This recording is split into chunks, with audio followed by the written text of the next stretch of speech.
Student, তোমরা যারা semester 6-এ পড়ছো এবং তোমাদের মধ্যে যারা জেনারেল সাবজেক্ট হিসেবে বাংলা এলসিসি পেপারটি পড়ছো, তো তোমাদের আমি কিছু ইম্পর্টেন্ট কোশ্চেন দিচ্ছি আসন্ন পরীক্ষার জন্য।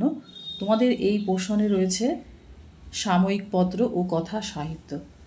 তো প্রথমেই বলি, তোমাদের যে 10 মার্কসের কোশ্চেনগুলো রয়েছে সেগুলোর মধ্যে রয়েছে নাম্বার 1-এ সংবাদ প্রভাকর পত্রিকাটি কত সালে কার সম্পাদনায় প্রকাশিত হয়? এই পত্রিকাটির গুরুত্ব আলোচনা করো। এটা 5 মার্কস হিসেবেও আসতে পারে।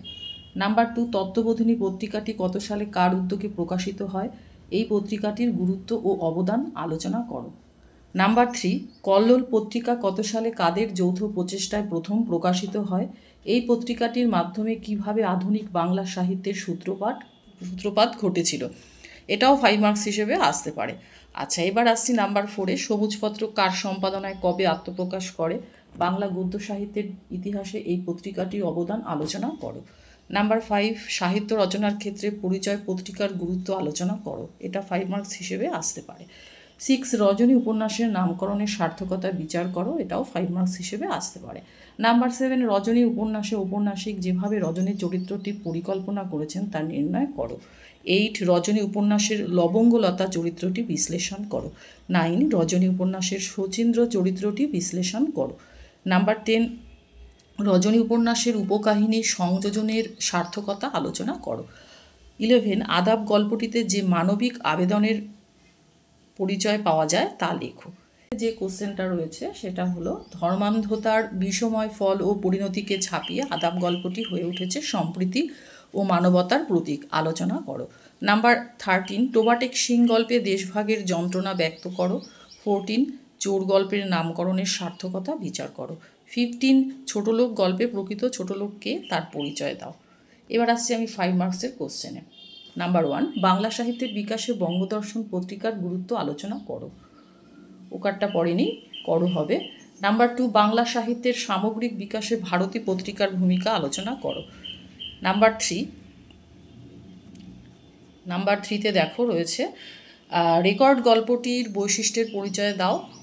4-এ রয়েছে ছোটলোক গল্পের রিক্সাওয়ালা চরিত্রটির পরিচয় দাও। 5, অন্তঃসলীলা গল্পে শকুন্তলা চরিত্রটির পরিচয় দাও। 6, চোর গল্পের চোর চরিত্রটির মনস্তত্ত্ব বিশ্লেষণ করো। 7, রজনী উপন্যাসের নায়ক বিচার করো। 8, রজনী উপন্যাসে আত্মকথনমূলক আখ্যান কৌশলের ব্যবহার সম্পর্কে আলোচনা করো। নাম্বার 9, রজনীর গৃহত্যাগের কারণ আলোচনা করো। 10, বঙ্কিমচন্দ্রের রোমান্স প্রবণতা রজনী উপন্যাসটিকে দুর্বল করেছে কিনা আলোচনা করো।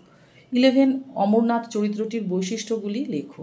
12, রজনী উপন্যাসের উপকাহিনী বিশ্লেষণ করো। তো তোমাদের একটা কথা বলছি, তোমরা ভালো করে গল্পগুলো পড়ে রাখবে, আর প্রত্যেকটা ক্যারেক্টার তোমরা একটু ভালো করে দেখে রেখো। আগের বছর কোশ্চেন কিন্তু বেশ কঠিন এসেছিল, কাজেই তোমরা ভালো করে সমস্ত গল্পগুলো পড়া থাকলে তোমাদের কোশ্চেন পেপার যেরকমই করুক না কেন তোমরা মোটামুটি অ্যান্সার ছেড়ে আসবে না।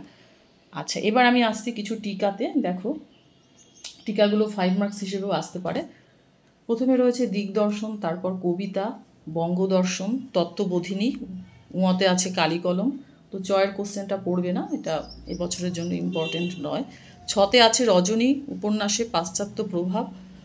জতে রয়েছে টোবাটেক সিং এর সীমান্ত। ঝতে রয়েছে রেকর্ড গল্পের চোরাবাজার এবং ইয়তে রয়েছে ছোটলোক গল্পের রাঘব সরকার। তো চয়ের পরিবর্তে আমি আরেকটা কোশ্চেন তোমাদের দিয়ে দিয়েছি, রজনী উপন্যাসের হরলাল চরিত্র। তো মোটামুটি একটা কোশ্চেন তোমরা খুব মন দিয়ে পড়ো যাতে তোমাদের পরীক্ষা ভালো হয়, অবশ্যই চেষ্টা করবে তোমরা।